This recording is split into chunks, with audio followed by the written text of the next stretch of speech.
Question 771. Money spent on improvements to property, which adds to its value or prolongs its useful life, is called A. Capital expenditures, B.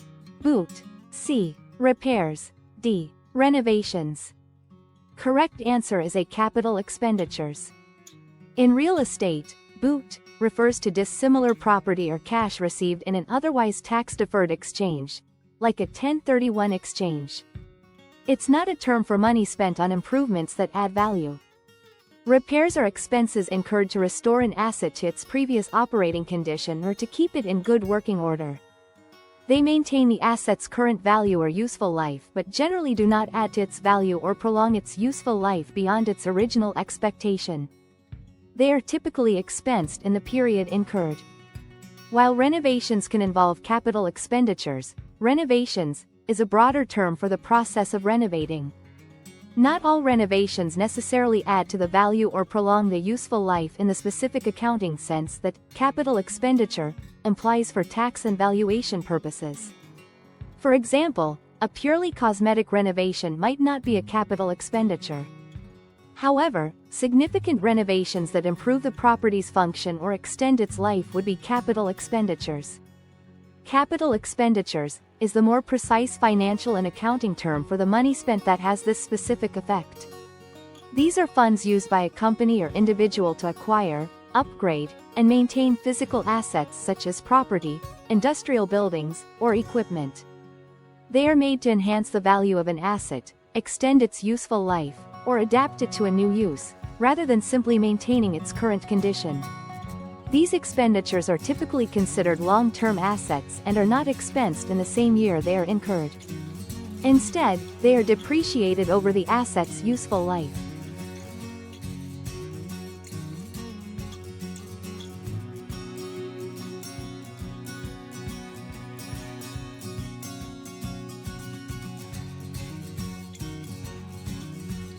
Question 772. The kind of loan usually made by a private lender, with a high rate of interest and backed by the value of the property, not the borrower's credit score, is A. Soft money mortgage, B. Hard money mortgage, C. Construction mortgage, D. Package mortgage. Correct answer is B. Hard money mortgage. Soft money mortgage is not a standard, recognized term in the real estate lending industry. Construction mortgages primarily fund the building of new properties. While private lenders might offer them, their main feature is their specific purpose, financing construction. Unlike hard money loans, they aren't necessarily solely backed by property value over credit, nor do they always carry the same high interest rates. A package mortgage includes not only the real estate but also personal property and appliances, like furniture, washer, dryer, refrigerator. It describes what is included in the collateral, not the characteristics of the lender or the risk assessment. Hard money mortgage is typically issued by private investors or companies rather than traditional banks. They are characterized by 1. High interest rates.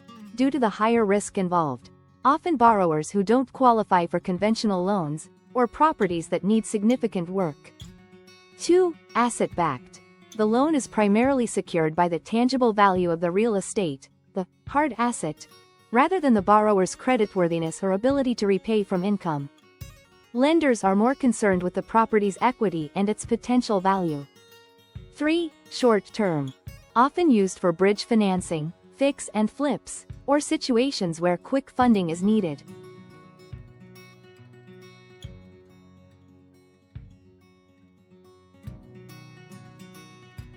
Question 773. For tax purposes, a person's primary residence is their A. First home purchased, B.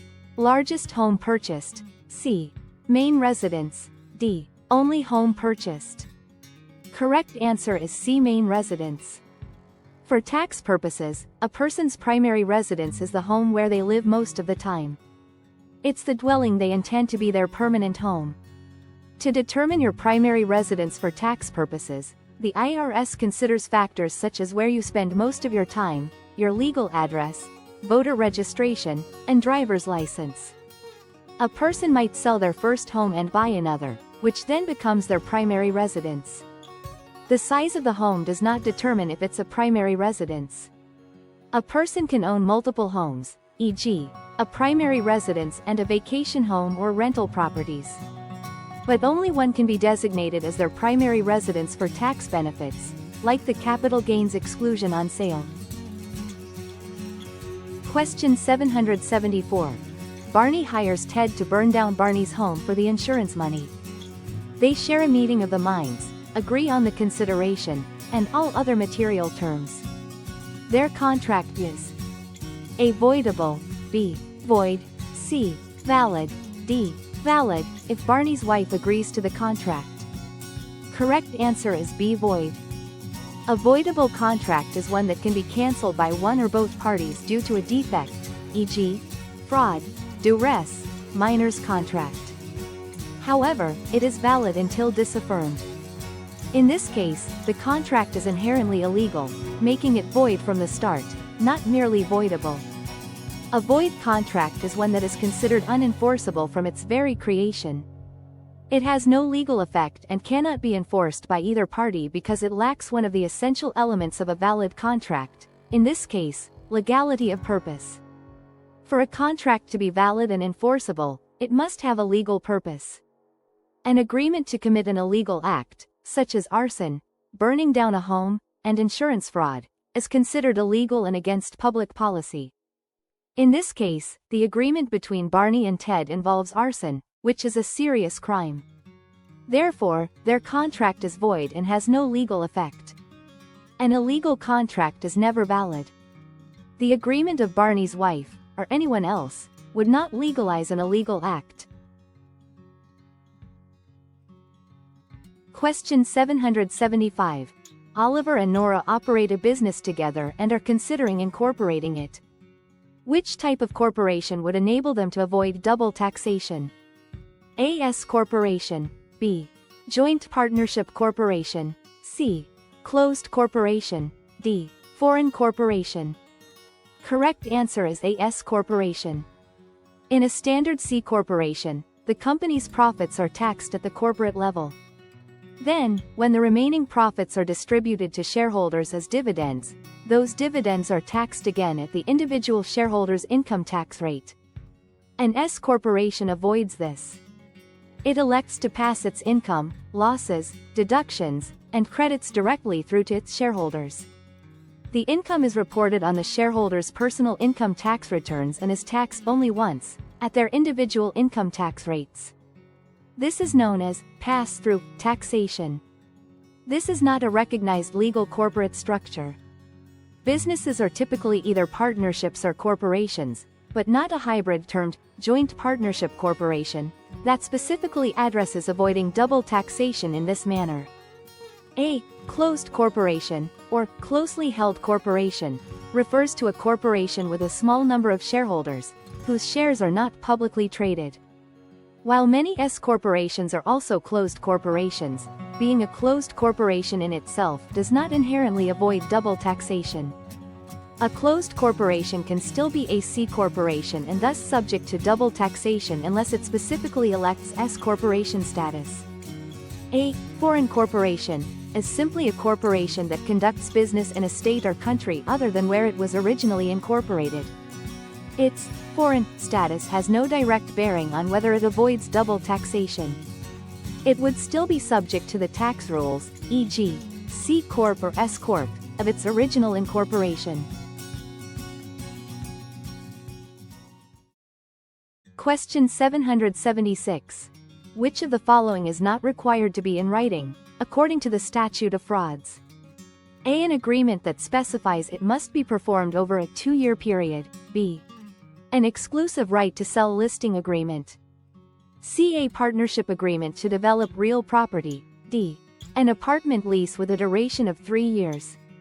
Correct answer is C. A partnership agreement to develop real property. The statute of frauds is a law that requires certain types of contracts to be in writing to be enforceable. While the specific requirements can vary by jurisdiction, generally, contracts that involve the sale of real estate or that cannot be performed within 1 year must be in writing. Therefore, while most contracts involving real estate or long-term agreements must be in writing, A partnership agreement is not specifically required to be in writing under the statute of frauds. Particularly if the partnership itself is the primary object rather than the direct transfer of a specific parcel of land, does not necessarily need to be in writing.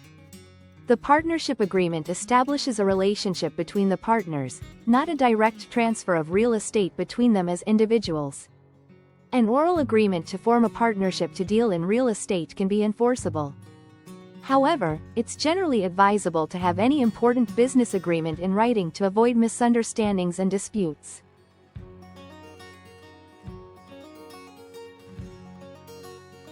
Question 777. Buyer Brian makes an offer to purchase real property from seller Sandy and provides a deposit. If Brian subsequently withdraws his offer before Sandy accepts it, then A. The seller can successfully sue the buyer for specific performance. B. The buyer can recover his deposit. C. The broker can successfully sue the buyer for specific performance. D. The seller can keep the earnest money deposit. Correct answer is B. The buyer can recover his deposit. For a binding contract to exist in real estate, there must be a valid offer and acceptance. Until the seller accepts the offer, the offerer, buyer Brian, is free to revoke their offer. The deposit, earnest money, is given to show the buyer's serious intent to purchase. However, it's typically held in escrow or by the broker and is contingent upon the formation of a valid contract. If Brian withdraws his offer before Sandy accepts it, there is no contract formed. Since no contract exists, Brian is entitled to the return of his deposit. Specific performance is a remedy to force a party to complete a contract. Since no contract was formed, the offer was withdrawn before acceptance, there's nothing for the seller to enforce. Brokers are generally not parties to the purchase agreement itself, so they cannot sue for specific performance of the sale. Their right to a commission typically arises from a valid listing agreement with the seller and the successful procurement of a ready, willing, and able buyer, which usually culminates in an accepted offer. The seller can only keep the earnest money deposit, as liquidated damages, if a valid contract was formed and the buyer subsequently breached it. Since the offer was withdrawn before acceptance, no contract was formed, and the seller has no claim to the deposit.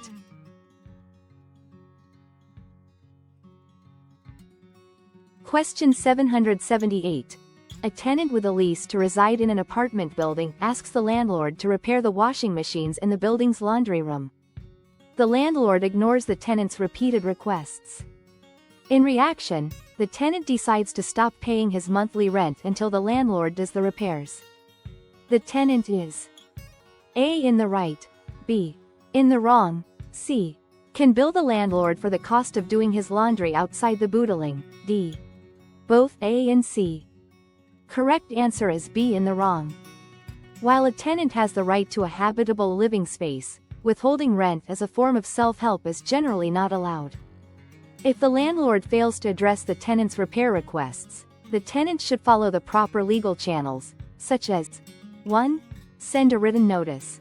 The tenant should send a written notice to the landlord, clearly outlining the repairs needed and giving the landlord a reasonable time to address the issue.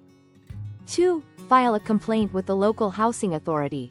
If the landlord fails to respond to the tenant's notice, the tenant can file a complaint with the local housing authority or other appropriate government agency. 3. Withhold rent as a last resort. In some jurisdictions, tenants may be allowed to withhold rent as a last resort if the landlord fails to address serious habitability issues that affect the tenant's health and safety. However, this should be done with caution and after consulting with legal counsel. Withholding rent without following the proper legal procedures can put the tenant at risk of eviction. It's important to address maintenance issues through appropriate channels to protect the tenant's rights. Question 779. The parties to a deed are called A. Grantor and grantee, B. Deedor and deedee, C. Vendor and vendee, D. Land provider and recipient. Correct answer is A. Grantor and grantee. Vendor and vendee terms are typically used in the context of a purchase agreement or land contract. The vendor is the seller, and the vendee is the buyer. While related to real estate transactions, they are not the specific terms for the parties on the deed itself. Land provider and recipient are generic terms and not the precise legal designations used for parties to a deed. In a deed, the grantor and the grantee terms are commonly used in real estate transactions. Grantor is the party who conveys or grants an interest in real property. In simpler terms, the seller. Grantee is the party who receives the interest in real property. In simpler terms, the buyer.